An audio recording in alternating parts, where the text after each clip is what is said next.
How are you, sir? I'm good. How are you? Just listen to your brother's spring breakdown on the podcast.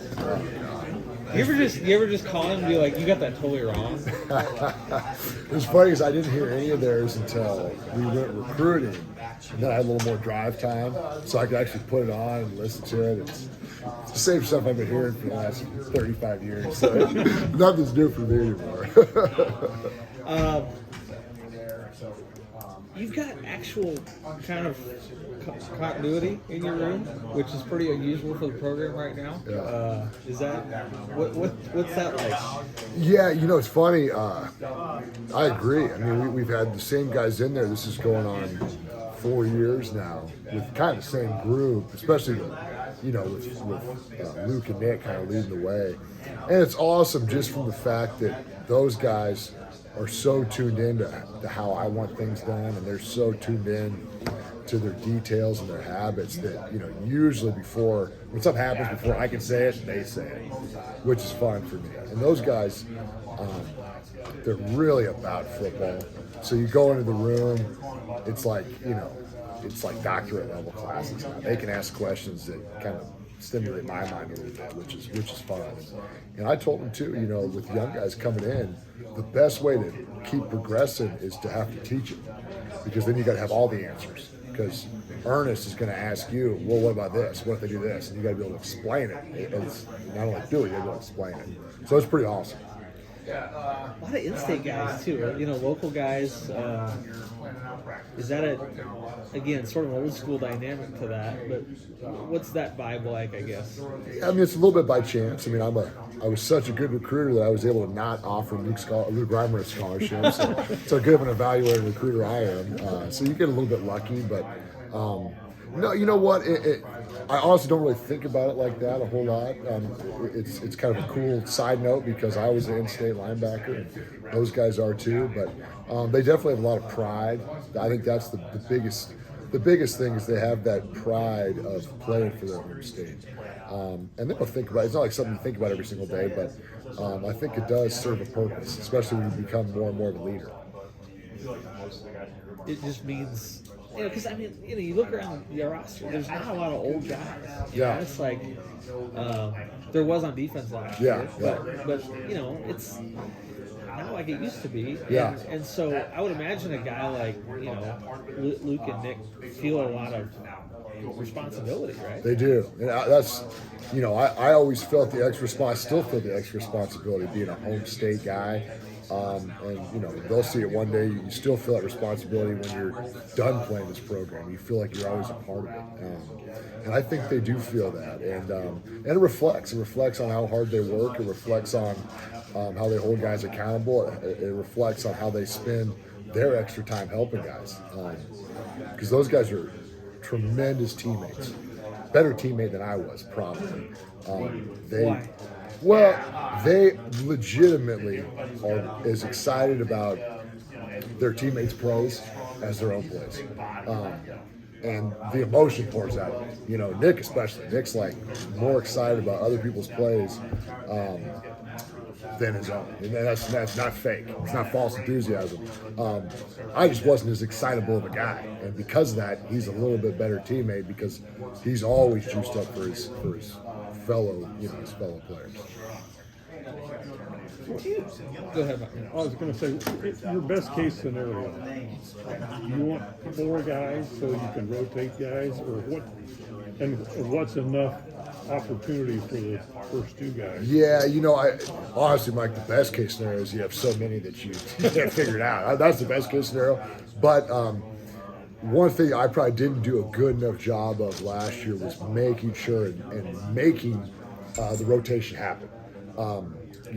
We had so many close games and so many critical moments that I probably got too tight at times, sticking with the same 2 guys. And those guys got tired down the stretch. And I got to do a better job of, non-negotiable, making sure I play enough other guys to take hits, off the 2 guys playing the majority of the game. So I got to do a good job of making sure the rotation is staying consistent. But you've got to have confidence. Yeah, you do. No, you do. And, it's a combination. You got to have confidence, but you also got to trust the guys to be ready. And like I said, that in this conference, as physical as it is, as many reps as we're going to take, you got to take enough off of your top guys to make sure they're fresh for the home stretch as well. How do you know when you make mistakes as a coach?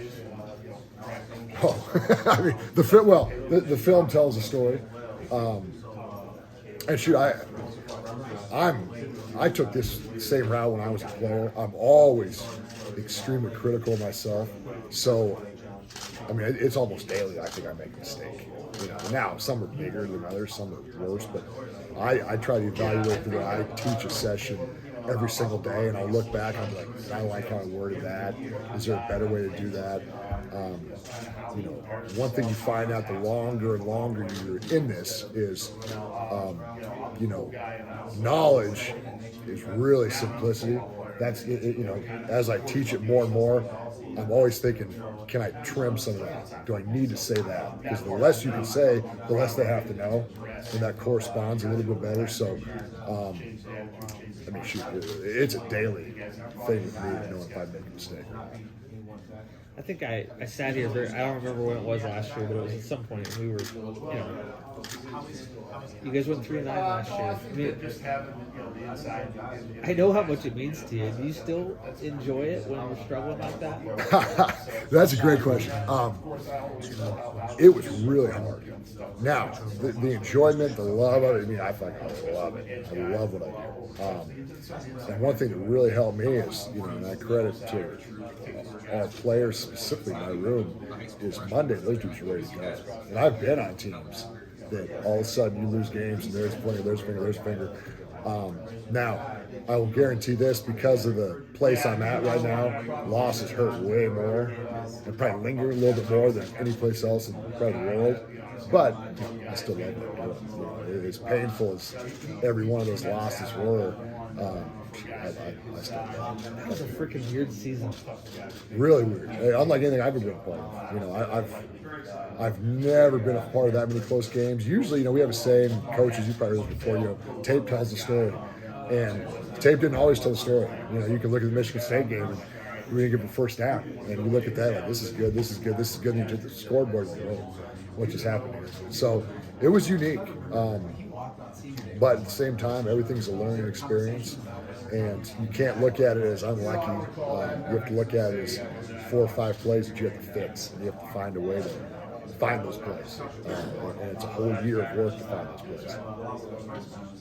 How do you keep guys going when they do what they're supposed to do? And they show that red Yeah. at the end. No, the scoreboard says didn't get it done. And that's one of those things, Mike. That's why I was so excited. And I feel fortunate that we recruited high character guys, because it's really hard. And I've seen guys quit.